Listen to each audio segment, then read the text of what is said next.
En este episodio de Lo Inédito sobre los Evangelios podcast, comentamos el Evangelio del primer domingo de Cuaresma, el valor y la utilidad de las tentaciones. En la sección Espiritualidad, placeres tóxicos y placeres espirituales, cómo discernirlos con rectitud de alma y con templanza, sobre todo en la Cuaresma. En la sección Preguntas y Respuestas, ¿hay que tenerle miedo al diablo? Todo eso y mucho más en este nuevo episodio de Lo Inédito sobre los Evangelios podcast.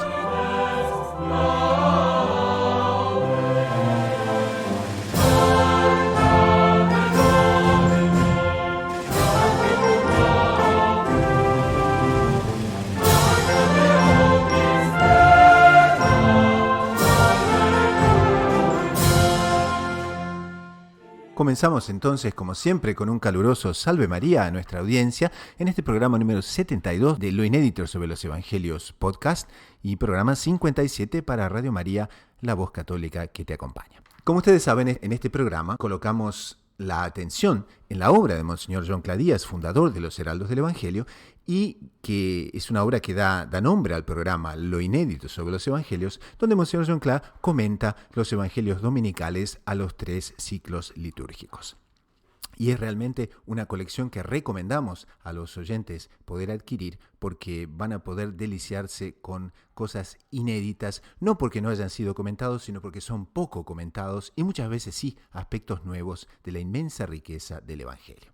Y también, como ustedes saben, en este podcast, heraldos del Evangelio de diferentes rincones del globo se reúnen para comentar aspectos del Evangelio, compartir noticias del mundo de la Iglesia y responder preguntas de los oyentes, como así también agregar aspectos para enriquecer nuestra vida espiritual diaria.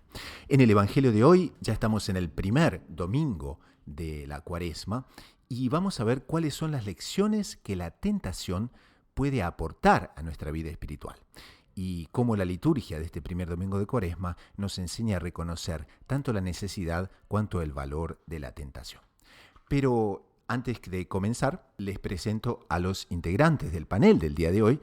Tenemos al doctor Saúl Castiblanco, que es ya un veterano de decenas de programas aquí en Lo Inédito sobre los Evangelios. Salve María, doctor Saúl. Salve María, don Gustavo, una alegría saludarlo y a toda la audiencia. Como ustedes saben, el doctor Saúl es psicólogo, es editor de la agencia de noticias Gaudium Press, edición hispana, es bachiller en Ciencias Religiosas por la Pontificia Universidad Santo Tomás de Aquino de Roma y por la DOMUNI, Universidad Internacional de los Dominicanos, con sede en Toulouse, Francia. Y hoy también les presento un nuevo integrante, es la primera vez que está con nosotros en el programa, y es el hermano Gerardo Reyes, de los Heraldos del Evangelio, y que vive en El Salvador. Salve María, hermano Gerardo. Salve María, don Gustavo, salve María, doctor Saúl. Es una alegría poder compartir con ustedes aquí en este programa. Saludamos también a toda la audiencia que nos escucha. Bueno, muy bien. Entonces, les cuento que el hermano Gerardo es catequista y es también misionero en Centroamérica. Y él justamente nos honra con su presencia en el día de hoy. Y hoy tenemos el Evangelio, como les decía, correspondiente al primer domingo de la Cuaresma. En aquel tiempo, Jesús fue llevado al desierto por el Espíritu para ser tentado por el diablo, y después de ayunar 40 días con sus 40 noches, al fin sintió hambre. El tentador se le acercó y le dijo: «Si eres hijo de Dios, di que estas piedras se conviertan en panes». Pero él les contestó: «Está escrito, no solo de pan vive el hombre, sino de toda palabra que sale de la boca de Dios». Entonces el diablo lo llevó a la ciudad santa y lo puso en el alero del templo y le dijo: «Si eres hijo de Dios, tírate abajo, porque está escrito, ha dado órdenes a sus ángeles acerca de ti, y te sostendrán en sus manos para que tu pie no tropiece con las piedras». Jesús le dijo: «También está escrito, no tentarás al Señor tu Dios».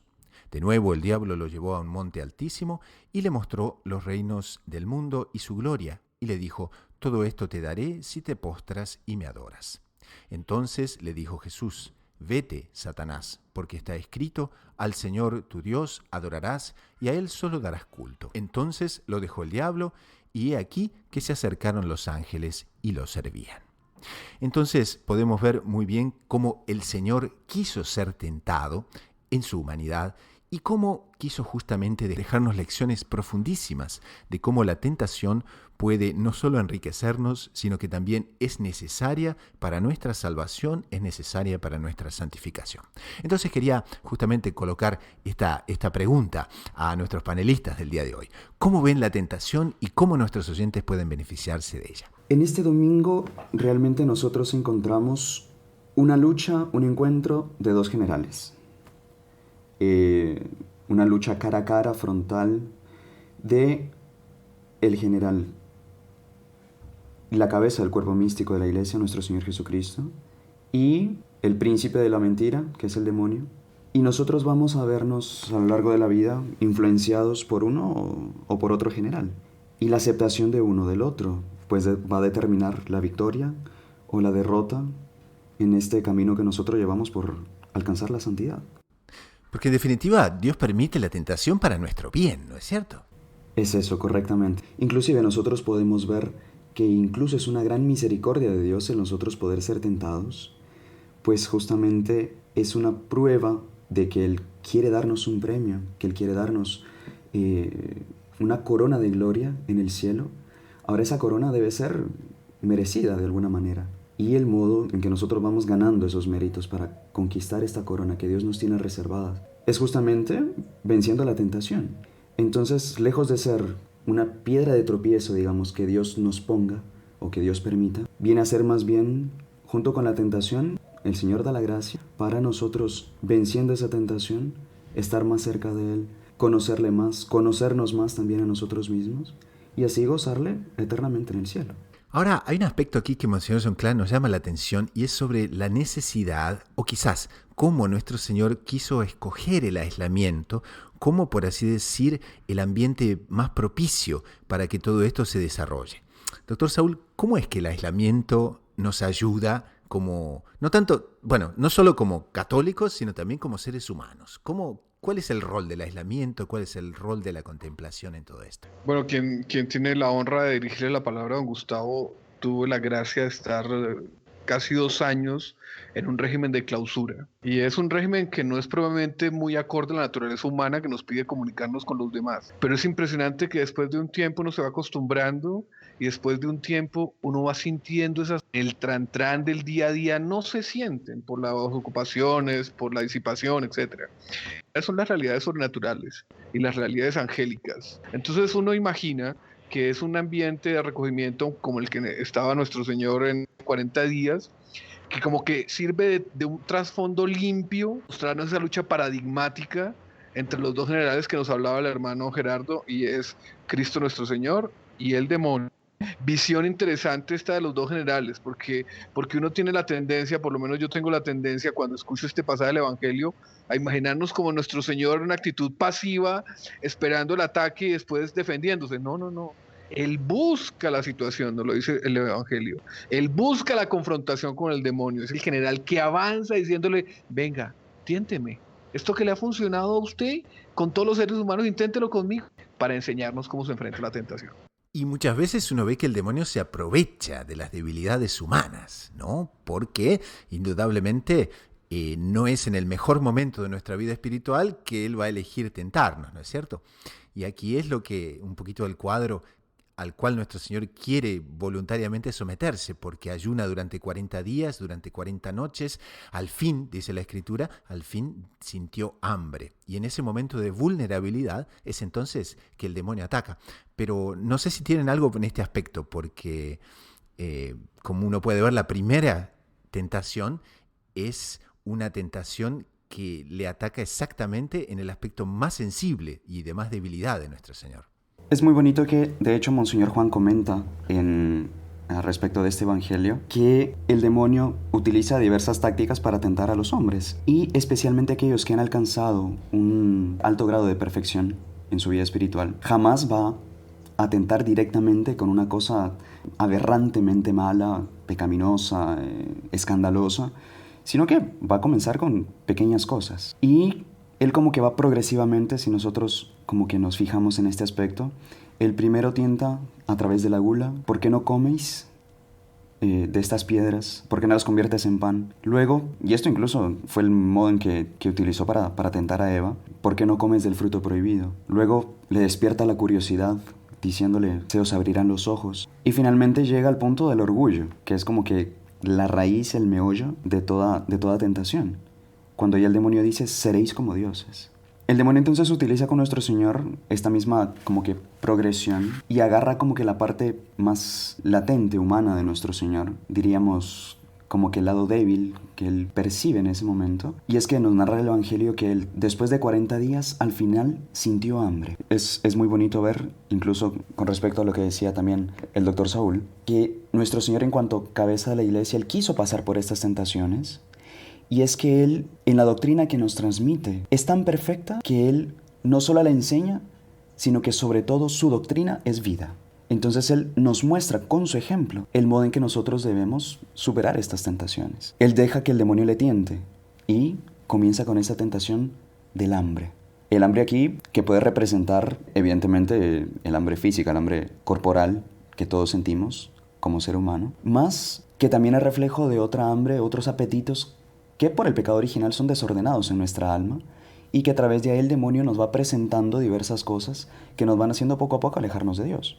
Me parece interesante, don Gustavo, don Gerardo, que nuestro Señor se le muestra débil, pero también en una táctica astuta, con la astucia de la serpiente, como nuestro Señor nos convocaba para poner en duda al demonio, porque si él tuviera claro que era hijo de Dios y era Dios hecho hombre, pues sabe que que no tiene nada que hacer y se larga. Entonces la enseñanza que nosotros lucramos con ese evangelio no la hubiéramos tenido. Pero él al mismo tiempo le muestra la debilidad al demonio y lo deja en duda. ¿Será el hijo de Dios? Y la prueba está en el propio texto evangélico. Si tú eres el hijo de Dios, el demonio estaba dudando. Y él se le muestra la debilidad, venga para acá. Y como que nuestro Señor le tiende una trampa al demonio en la cual lo vence. Lo vence dándonos ejemplo de cómo tiene que ser vencida esa tentación. Pero es nuestro Señor también actuando como un general astuto ante el demonio y venciéndolo en esa primera tentación claramente como en todas, ¿no? Ahora, en ese aspecto que el doctor Saúl decía y que también el hermano Gerardo, ¿no?, subrayaba, uno ve cómo nuestro Señor pone en el medio de esa táctica divina que está siguiendo, también utiliza otra, y es de ser muy cortante con el demonio, porque aquí Monseñor John Clare dice, con el diablo no se conversa, y nuestro Señor es siempre cortante. ¿Cuál es la respuesta? Está escrito, no solo de pan vive el hombre, sino que toda palabra que sale de la boca de Dios. Primera razón, y no hay más conversación. Ahora, qué difícil muchas veces en el medio de las tentaciones, y esto creo que es un aspecto muy útil para toda la audiencia que nos escucha, es ese hecho de no dialogar con el demonio, ¿no? Porque si uno dialoga, indudablemente es un ángel caído y tiene unas capacidades impresionantes para justamente engañarnos. Entonces, ¿cómo deberíamos reaccionar cuando las tentaciones quieren dialogar con nosotros, cuando se da ese tipo de conversación en la cual no deberíamos entrar? Y el problema, queridos hermanos, es que el demonio sabe qué es lo que nos atrae para el diálogo con él, ¿no? Y esa tentación del pan no es solo una tentación de carne, es una tentación de vanidad y de orgullo, ¿no? El doctor Plinio Correa de Oliveira decía que uno de los movimientos, formador de Monseñor Juan Clara, el doctor Plinio Correa de Oliveira, de los movimientos más fuertes que sintió en su alma de crecer el orgullo, fue cuando a él como diputado, el más joven y el más votado en el Brasil, le rindieron honores militares antes de llegar a la Asamblea Constituyente. Decía que sintió ese movimiento. Aquí el diablo le está diciendo, oiga, usted no tiene poder, pues transforme esto en pan. Usted tiene ese poder, usted es un... Entonces el diablo lo intenta tentar con lo que seguramente le ha servido en todas las otras ocasiones anteriores. Y entonces nuestro Señor, como dice el hermano Gustavo, lo corta y yo creo que también podemos hacer más adelante otra reflexión interesante sobre ese tema. Sí, también es interesante apuntar en este aspecto que comenta el doctor Saúl, y es que en muchas ocasiones nos enseñan varios santos que la persona realmente valiente es la que sabe huir en las tentaciones. Es decir, no quedarse conversando, no llevárselas de el muy astuto, el muy inteligente, porque, como bien comentaba don Gustavo, el demonio al final de cuentas, su naturaleza es angélica y como tal superior a la humana. Por tanto sabe por dónde entrar, cuál es el talón de Aquiles por el cual seducir a una persona y es justamente la persona reconociéndose incapaz de enfrentar por sus propias fuerzas una tentación que conseguirá las fuerzas para salir victorioso. En el fondo acaba siendo un medio que Dios nos pone para nosotros reconocer nuestra flaqueza, reconocer nuestra debilidad y colocar nuestra confianza únicamente y exclusivamente en Dios nuestro Señor. Ahí, quitando la confianza en nosotros y poniéndola completamente en Dios, es que encontraremos el camino seguro para huir y superar cualquier tentación, que fue justamente lo que hizo nuestro Señor. Don Gustavo, si me permite un comentario. El orgullo, dice un autor que ya no me acuerdo cuál, de pronto los hermanos recordarán, muere 2 horas después de que uno se muere, o sea, nos acompaña toda la vida.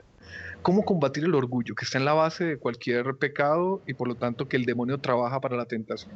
Y no me aguanto de citar unos elementos del carisma de los heraldos del Evangelio. Y es que el orgullo en el fondo es un colocarse en el centro del universo. Es el pecado de Satanás. En lugar de ir admirando a Dios en las criaturas, en los otros ángeles, en la propia visión beatífica que él tenía cuando no había pecado, él empezó a admirarse en sí mismo. Y sí, él tenía muchas cosas para ser admiradas, porque era la mayor criatura de la creación en el momento. Era el ser de luz, el que portaba la luz, el ángel perfecto. Pero resulta que empezó a centrarse en sí mismo, y terminó creyendo que él era el centro del universo. Y cuando la alegría del hombre y la alegría del ángel es contemplar a Dios en el conjunto del universo, que nos van explicando cómo es Dios. Entonces la persona que va admirando a Dios en un pajarito, en un atardecer, en un santo, inclusive hasta las cualidades de un hombre malo, porque en ese sentido la cualidad es reflejo de Dios. Doctor Plinio decía que él conoció la sutileza en grado absoluto, casi en grado absoluto, en Talerán, obispo apóstata, perseguidor de los cristianos, etcétera. Bueno, cuando uno va mirando a Dios en el orden del universo y las perfecciones del orden del universo, la tentación de colocarse en el centro del orden del universo se va apagando, y ya uno vive tranquilo si no está en el centro del orden del universo. Si no tiene el poder de convertir piedras en pan, tranquilo, espere, porque es que eso transgrede las leyes del universo, que nos dicen que el pan se consigue de una manera que Dios estableció en el orden del universo, y es cuál, pues trabajando, amasando, cultivando, etcétera. Porque hacer un milagro para conseguir algo normal, que es lo que nos explica Monseñor Juan Clá en lo inédito lo inédito de los evangelios, es la transgresión. Entonces, en ese sentido, yo cito el carisma de los heraldos del evangelio como una grandísima vacuna contra el orgullo, y para vivir tranquilos. Oiga, usted no es el centro del orden del universo. Inclusive, aunque usted tenga muchas cualidades, el universo es magnífico. Estáciese, descanse en él, conozca a Dios en él y ubíquese en él como un elemento más. Es muy bonito esto que comenta el doctor Saúl. Y es que Monseñor Juan menciona en sus comentarios al Evangelio que desde el paraíso terrenal el hombre ya le fascinaba la idea de ser Dios. Y es justamente ese como que el núcleo de todas las tentaciones que el demonio después va colocando a las personas. Y nosotros vamos a ver cómo a lo largo de la historia, y eso el doctor Plinio Correa de Oliveira lo explica minuciosamente en su libro Revolución y Contrarrevolución, de cómo fue a través del orgullo y la sensualidad también, que el demonio obtuvo la decadencia no solo de las almas individualmente, sino colectivamente, y por tanto de épocas históricas. Comenta, por ejemplo, cuando en la Edad Media, mientras el hombre tenía como centro a Dios, como objetivo de todas sus acciones, como centro de sus acontecimientos, lo tenía como punto de referencia, lo tenía en el trono de sus admiraciones, si queremos decirlo así. Mientras el hombre tenía encanto por Dios, encanto por lo sobrenatural, que es justamente el aspecto del carisma de los heraldos que mencionaba el doctor Saúl aquí. Mientras el hombre tenga ese vuelo de alma por las cosas bellas, ordenadas, rectas, puras, santas, eso constituye prácticamente un blindaje contra las tentaciones, porque hace al hombre salir de sí mismo, encantarse por algo que no es él mismo, y en el fondo lo que está admirando una cosa bella, una cosa ordenada, está admirando el mismo Dios. Decía el doctor Plinio también, él llegaba a hacer una afirmación osada, pero que uno la ve con lupa y realmente, como todas sus explicitaciones magníficamente bien cimentadas, más él decía que todos los pecados fueron cometidos por una falta de admiración. Porque si los hombres hubiesen sabido admirar a Dios, admirar lo referente a Dios, admirar las cosas bellas, nobles, santas, puras, era prácticamente imposible que el demonio consiguiese entrar a través de la tentación y luego a través del pecado, evidentemente. Y eso da una guía clarísima, ¿no? A quien nos escuche de cómo mejorar y de cómo centralizar muy bien, valorar el papel de la tentación y al mismo tiempo proyectarlo hacia las realidades de nuestra vida, ¿no? Porque la única manera de ser santo es como ustedes dicen, ¿no? Admirar y que la admiración transforma. En la línea de lo que acaba de decir el hermano Gerardo, me acuerdo de una frase del doctor Plinio en esta línea, no era exactamente, en el reino de la admiración, de lo maravilloso en el orden del universo, no entra el mal, Muy bonito. no entra el mal. Entonces podemos ir un poco hacia la conclusión del primer segmento del día de hoy, pero no podríamos terminar sin dar una noción clara del valor de las tentaciones. Y aquí Monseñor John Klein, en el tercer punto de su meditación, nos trae cómo la tentación es un beneficio.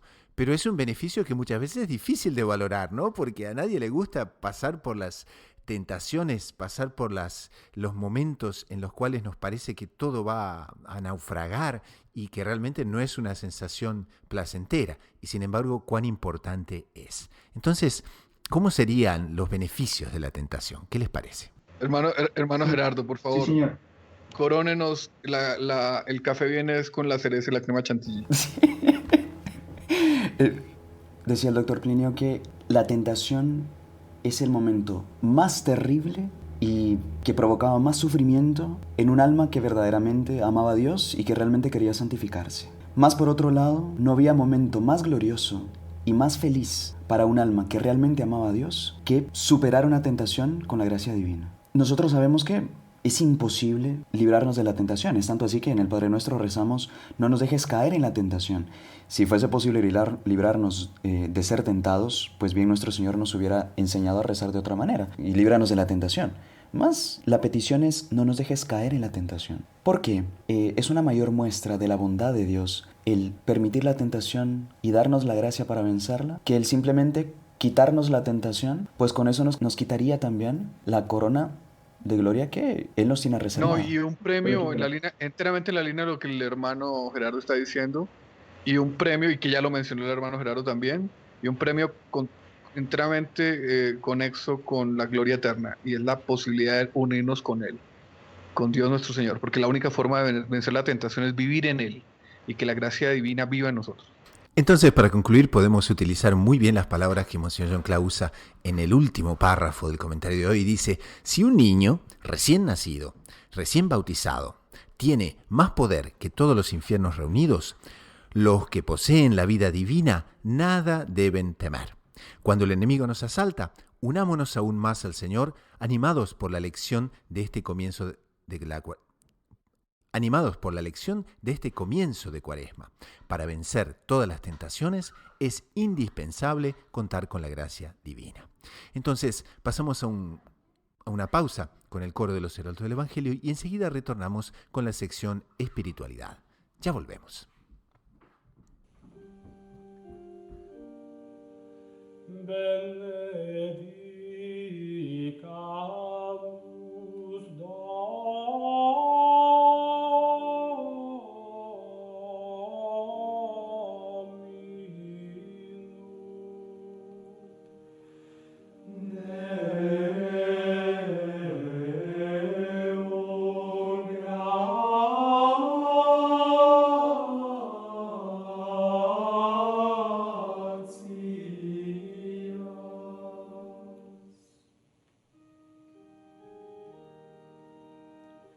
Virgo Maria, non est ibi similis orta in mundo in te mulieres. Flores ut rosa, fragrans sicut lilium, ora pro nobis sancta Dei genitrix. Dignare me laudare te, Virgo sacrata, Davici virtutem contra hostes tuos. Oremus, beate et gloriose semperque Virginis Mariae, que sumus Domine in intercessio gloriosa nos protegat, et ad vita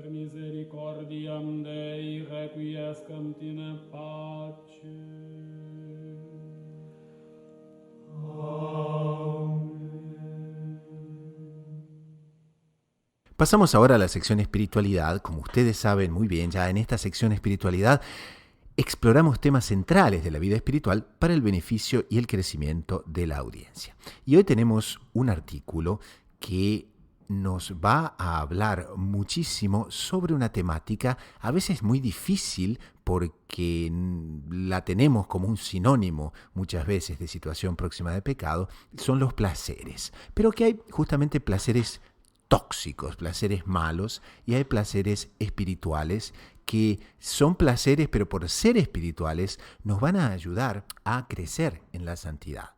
Entonces, el placer en sí no sería una cosa mala, o de repente sí, lo veremos, pero que nos pide saber discernirlos con rectitud de alma. Y nadie mejor para tocar este tema que el doctor Saúl Castiblanco, que nos ha dado la alegría de publicar un artículo en Gaudium Press sobre esta temática. Y él dice, el placer tóxico que lleva al infierno y el placer espiritual que nos lleva a Dios. Entonces, justamente es en esa temática que vamos a ayudar un poquitito en las penitencias de la Cuaresma, en ese momento donde muchos dejamos cosas de lado como un sacrificio. Entonces, ¿cuál sería el rol de los buenos placeres espirituales y de los malos placeres que acaban siendo tóxicos? ¿Qué le parece, doctor Saúl? Don Gustavo, primero decir que el artículo fue muy fácil de escribir, porque en el fondo son todos pensamientos del profesor Plinio Correa Oliveira, el formador de Monseñor Juan Cla. Entonces es casi que un copy-paste. Lo que dice don Gustavo es tal cual. El placer en sí no es malo. Filosóficamente, el placer se define como la satisfacción de la tendencia. Me explico con un ejemplo. Usted tiene tendencia a leer, lo leyó, obtuvo un placer. Usted tuvo tendencia a satisfacer el apetito, está con hambre. Realizó el acto de satisfacer el apetito y comió, obtuvo un placer. Pero resulta que ese mecanismo que está funcionando ahí, ¿quién lo creó? ¿Lo creó Dios o lo creó el mal? Pues lo creó Dios. Entonces, en tesis, el placer, que es la satisfacción de una tendencia, o de un acto fruto de una tendencia, es algo bueno. Pero resulta que Dios quiere, estamos hablando por ejemplo de placeres sensibles, ¿cierto? Doctor Saúl, por ejemplo, un súper helado de esos italianos que hay ahí en Roma, ¿no? Es una cosa que seguramente va a apelar a todo el mundo. De sí, no es malo. Señor Gustavo, no nos haga mal al alma los que no podemos estar en este momento comiendo un helado. ¿En dónde, don Gustavo? ¿Cuál es la heladería más rica de Roma? Usted que conoce bastante del tema. Ay, son todas, yo creo. Yo creo que son todas, no hay una que falle. A mí me encanta el mascarpone, me encanta, bueno, casi que todos los helados. El ejemplo del helado está perfecto. Pero resulta que el universo con el que entramos en contacto, sea a través de una vista, sea a través de una comida, sea a través de un baño de mar, que es el ejemplo concreto que el doctor Plinio ponía para ejemplificar este asunto, no solamente tienen como objetivo darnos ese placer, que es legítimo, ¿cierto? Sino mostrarnos algo de él, porque el universo no es sino la maravillosa biblioteca en donde lo encontramos a él, porque él hizo el colibrí para darse gloria a sí mismo, pero también para mostrarnos a los hombres algo de él. Entonces el colibrí es un símbolo de la agilidad de Dios. El gorrión es diferente. La golondrina, decía el doctor Plinio, es un símbolo de la alegría de Dios. La golondrina es una ave sencillita, pero tiene una alegría de vivir que no tiene el águila, ave más alta, que no tiene el cisne, ave más elegante, que no tiene el pavo real, ave esplendorosa. Cada elemento del orden del universo es en el fondo una posibilidad de un encuentro con Dios, es un mensaje de Dios. Entonces, el placer más profundo, por ejemplo, del helado, de un rico helado, no es el placer meramente sensible de las papilas gustativas, del estómago que recibe, no, es extraño para cierto tipo de piedad. Todo lo que hay en el orden del universo, inclusive un helado, inclusive el sabor de un rico helado, en el fondo es un mensaje de Dios. Y el hombre tendría que preguntarse, no como un filósofo a cada momento, pero sí como teniendo esas preguntas en el fondo de cuál es el mensaje específico que Dios me está enviando, ¿no? Y ahí, cuando usted como que descubre ese mensaje de Dios, es un placer espiritual. ¿Por qué? Porque en el fondo es una unión con Dios. Todo esto son tesis del doctor Plinio Correa Oliveira.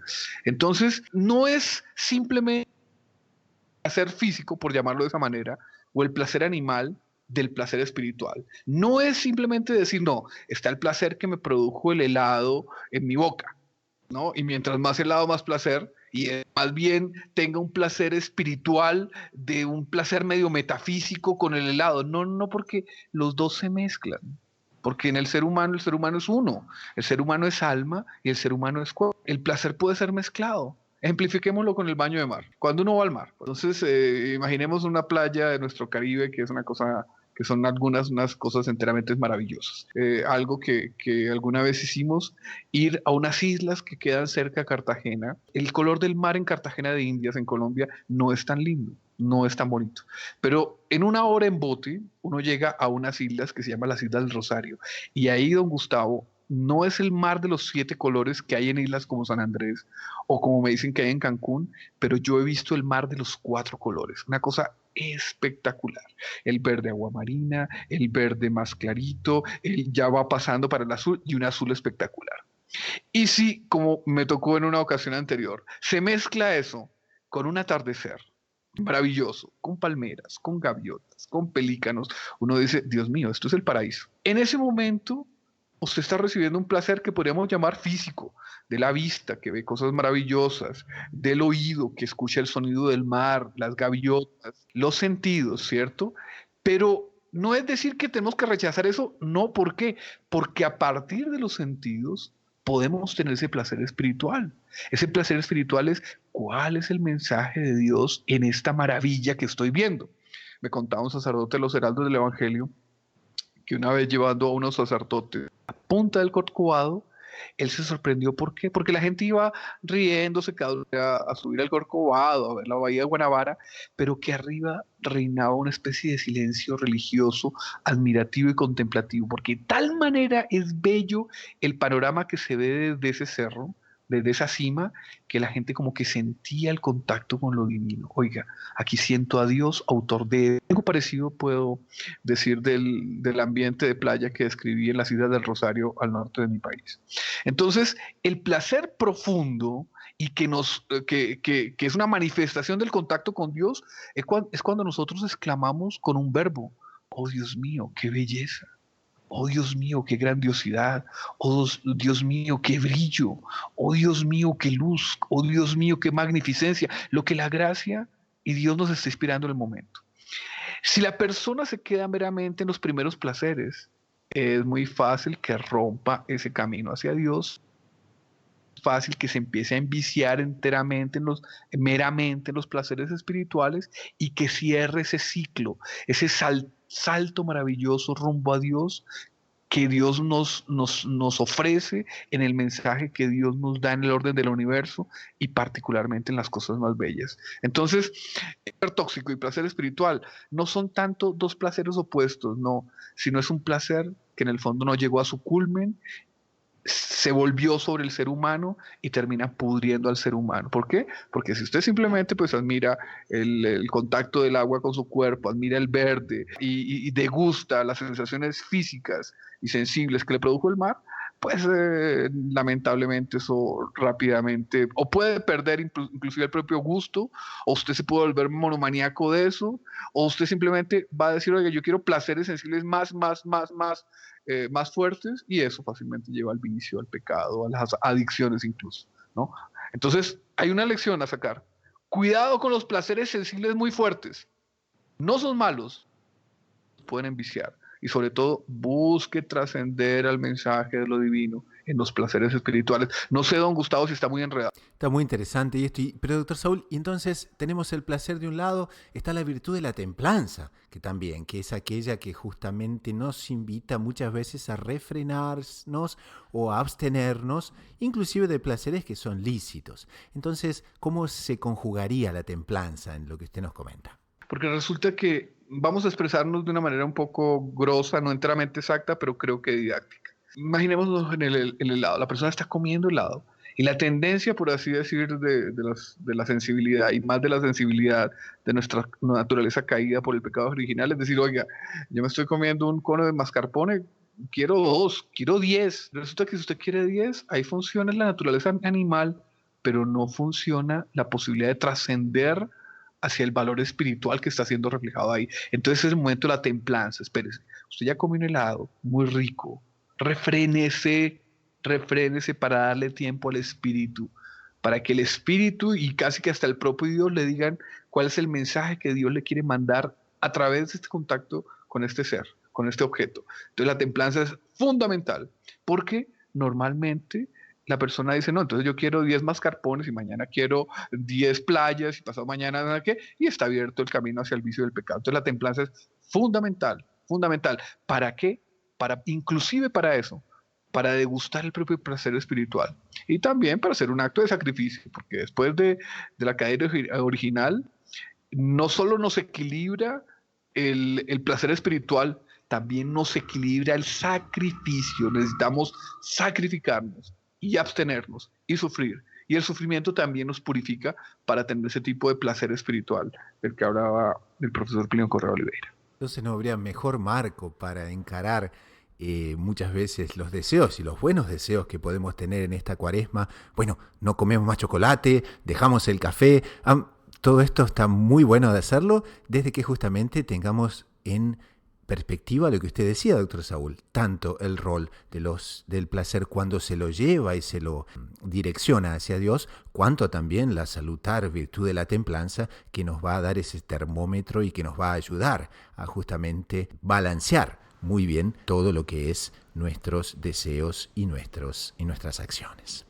Entonces, estas disquisiciones del profesor Plinio Correa Oliveira, don Gustavo, me parecen tan equilibradas, tan acordes con el ser humano. ¿Por qué? Porque no todos son monjes que se encierran en un monasterio de una manera admirable para evitar las tentaciones del mundo. La gran mayoría de los cristianos vivimos en el mundo y tenemos que tener contacto con cosas que pueden enviciarnos, ¿cierto? Que pueden hacer que se desordenen las pasiones humanas. Entonces el doctor Pío aquí nos está mostrando, oiga, hay una forma dentro del mundo, viviendo dentro de los placeres que ofrece el mundo, legítimos, porque ¿quién nos dice que una comida rica es mala? ¿Quién nos dice que un baño de mar es malo? ¿Que admirar un atardecer maravilloso es malo? No, eso no es malo, no, pero hay que saberlo hacer. Y si se sabe hacer, no solo no es malo, sino que es virtuoso, pero el equilibrio también incluye, oiga, hoy no, porque voy a ofrecer un sacrificio, porque me voy a abstener de este placer sensible en Cuaresma para unirme al sacrificio de Cristo, porque Dios nos pide el sacrificio también. Pero no solo el sacrificio, sino mañana la admiración, por ejemplo, de una Macarena que va caminando en un anda, dolorida, pero al mismo tiempo maravillosa en su traje negro, y que me está mandando también un mensaje, y es cual: admiren en mi dolor, yo soy bella en mi dolor, yo soy reflejo de esa cosa maravillosa que se llama la luz que se purifica en medio del sufrimiento. La vida se hace entendible con todas estas disquisiciones, me parece, don Gustavo. Lindísimo, doctor Saúl, y como dice muy bien en la última frase del artículo, esta es una doctrina que hay que desarrollar mucho más y profundizar mucho más. Y realmente no podía ser más propia esa consideración. Y lo estaremos justamente desarrollando y profundizando en otros programas, porque es una temática, me parece, centralísima para lo que es el tiempo de la Cuaresma. Pasamos entonces a una pequeña pausa de noticias y nos encontramos con dos noticias muy, muy diversas. Una nos narra la próxima canonización de la primera santa del Uruguay y la segunda trata de la apertura de los archivos vaticanos referentes al pontificado del Papa Pío XII.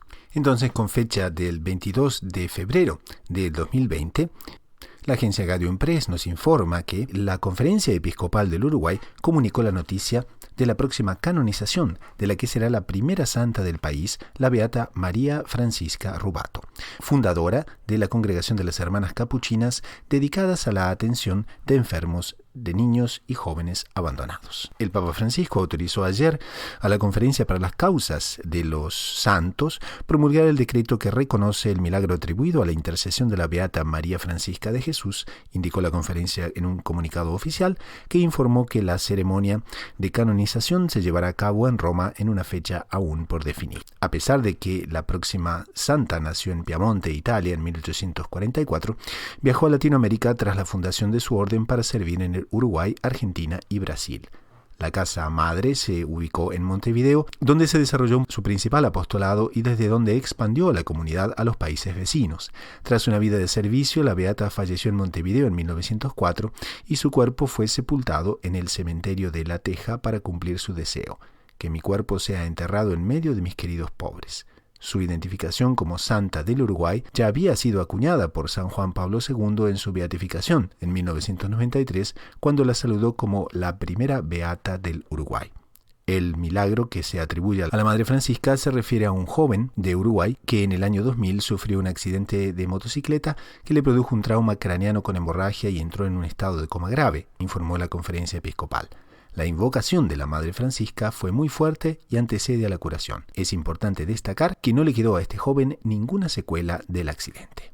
Entonces realmente muy agradable, el Uruguay va a tener su primera santa y realmente nos alegramos muchísimo, sobre todo porque vemos cómo cada vez más aparecen las vidas heroicas y virtuosas de tantos santos y santas de Latinoamérica. Y la agencia Gaudium Press también nos comenta una noticia al respecto del Papa Pío XII y nos dice que en el mes de marzo serán desclasificados documentos secretos de su pontificado. Los archivos secretos vaticanos referidos al pontificado del Papa Pío XII serán abiertos para los archivistas desde el próximo 2 de marzo, en cumplimiento a un anuncio hecho por el Papa Francisco el 3 de marzo de 2019.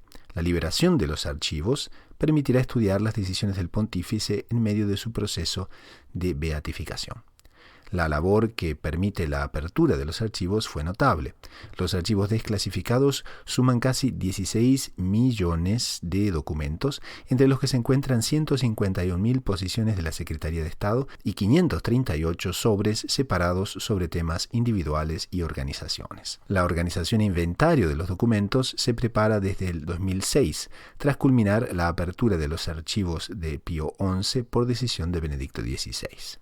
El prefecto de los archivos secretos del Vaticano, Monseñor Sergio Pagano, descartó que el estudio de los archivos produzca sorpresas o revelaciones notables en el corto plazo y anticipó que se requerirán años de estudio para analizar el abundante material disponible. Creemos que los nuevos documentos que se abren en diferentes archivos de la Santa Sede aclararán, profundizarán y contextualizarán mejor los diferentes aspectos del pontificado, expuso el prelado según reportó You Catholic.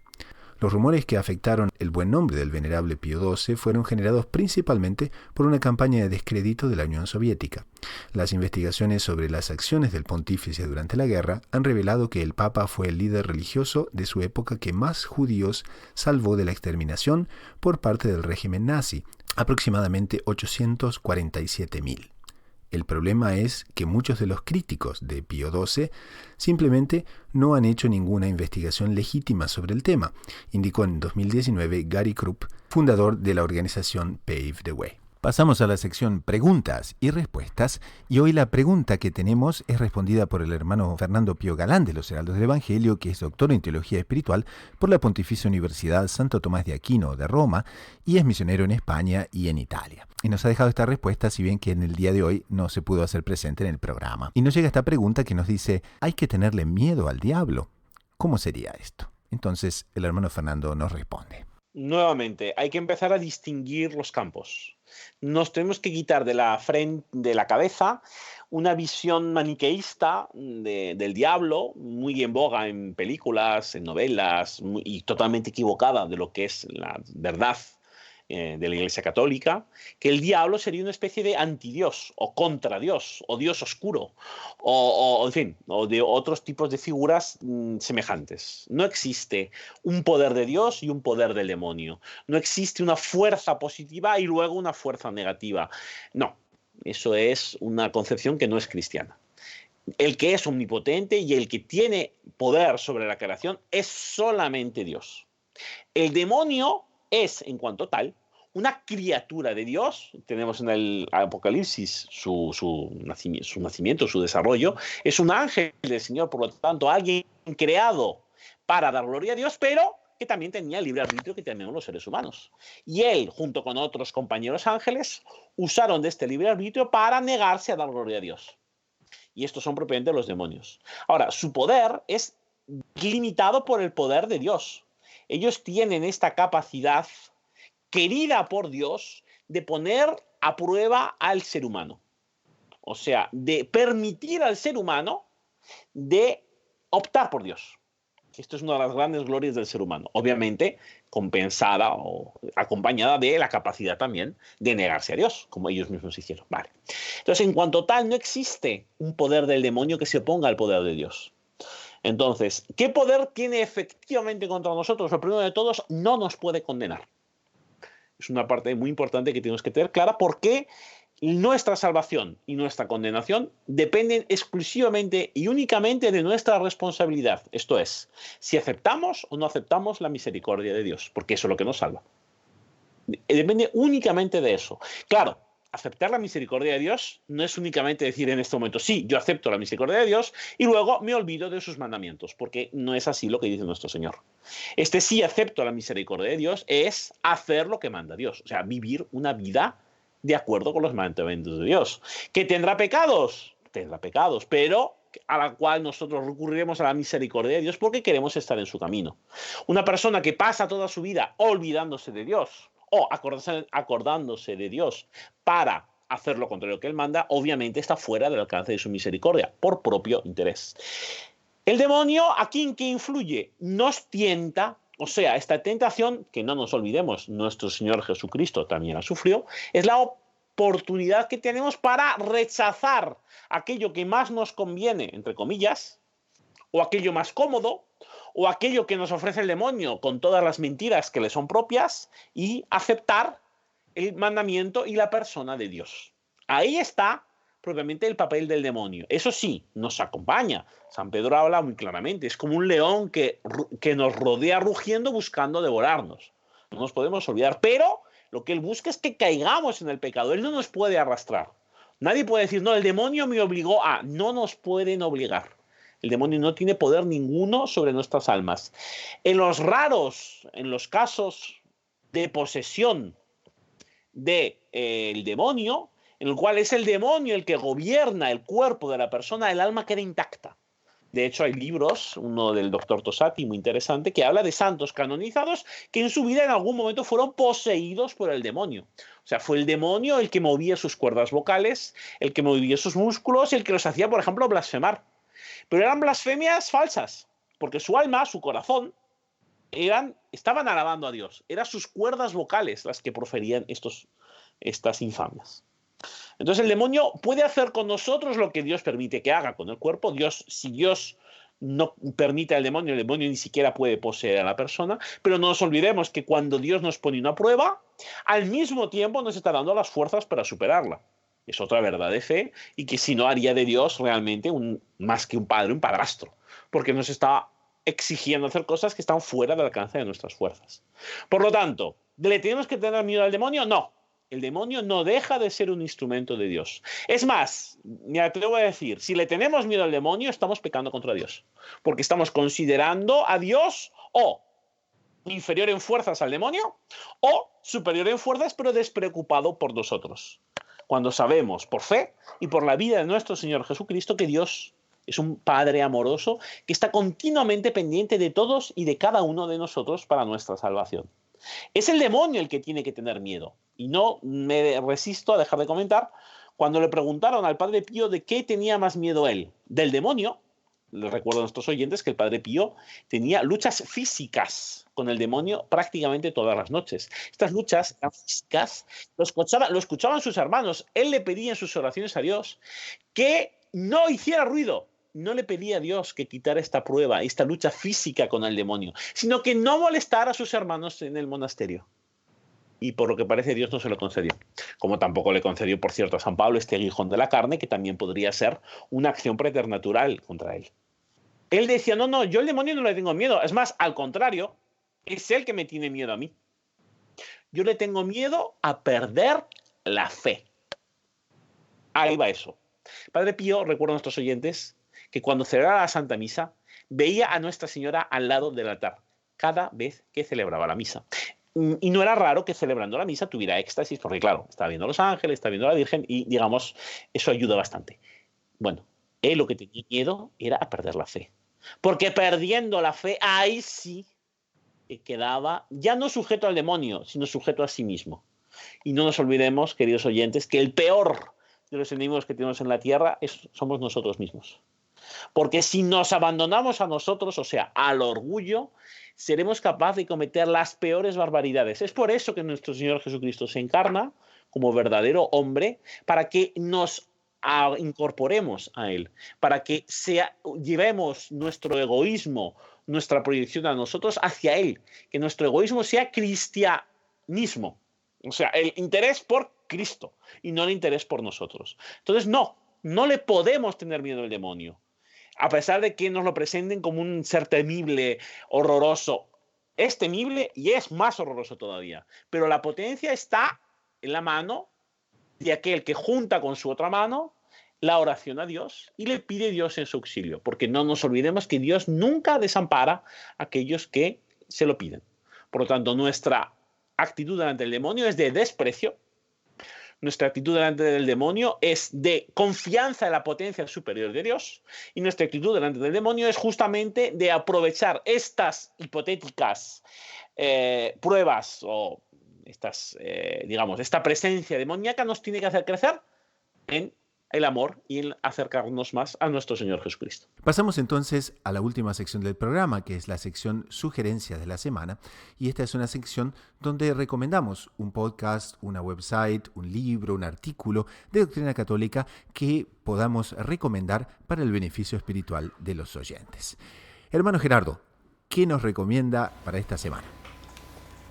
Bien, para esta semana, aprovechando esta parte de la Cuaresma, preparación para la Semana Mayor y el tiempo de penitencia, existe un libro cuyos beneficios espirituales son incontables y realmente, les digo, leyéndolo también uno se da cuenta de muchas cosas, de muchos tesoros que están escondidos y que están tan al alcance de la mano al mismo tiempo, y es un libro titulado La contrición perfecta, una llave de oro del cielo. El autor es alemán, el padre Triesch, así es que se lo recomiendo para justamente nos menciona cuánto la contrición perfecta, siendo una gracia de Dios obtenida con las disposiciones debidas, nosotros volvemos a obtener su gracia perdida por el pecado mortal, y ya puede ser para nosotros una llave de salvación invaluable en los momentos en que, por ejemplo, una persona no tendrá algún sacerdote para conseguir la absolución sacramental, etc. Es esta la llave de oro que le va a abrir las puertas del cielo. Muy apropiado entonces para la Cuaresma y muy apropiado para nuestros exámenes de conciencia, que ciertamente la audiencia se va a beneficiar muchísimo. Muchísimas gracias, y colocamos entonces el enlace en las notas del programa. Doctor Saúl, ¿qué nos recomienda esta semana? Don Gustavo, hay una página de internet mantenida y creada por un sacerdote de los Heraldos del Evangelio, un insigne sacerdote de los Heraldos, el padre Fernando Gioia. La página se llama Reflexionando, tiene como subtítulo Católica, Apostólica y Romana. Es un site de internet, reflexionando.org, y tiene diversos artículos, recomienda libros, tiene videos sobre temas de doctrina cristiana, de la vida común y cotidiana de los católicos en el día a día, homilías, formación, temas de fe. Es un site que recomendamos a todos nuestros escuchas como una enseñanza clara, católica, actual y apropiada a los problemas del día a día del cristiano. La recomendamos con mucho énfasis, don Gustavo. Entonces colocamos una vez más en las notas del programa el enlace para reflexionando.org. Y a quien les habla le gustaría recomendar el portal de Radio María Canadá en español. Tiene realmente muy buenos programas sobre vida católica, sobre las escrituras, sobre temas familiares, así que realmente les invitamos a visitar el portal, que es radiomaria.ca. Y con esto, en nombre del equipo de producción y de quien les habla, el hermano Gustavo de los Heraldos, nos despedimos hasta dentro de una semana. Así que a rezar mucho, a perseverar con confianza, con los ojos en la Eucaristía y en María Santísima, a la búsqueda incansable de descubrir siempre más lo inédito sobre los Evangelios.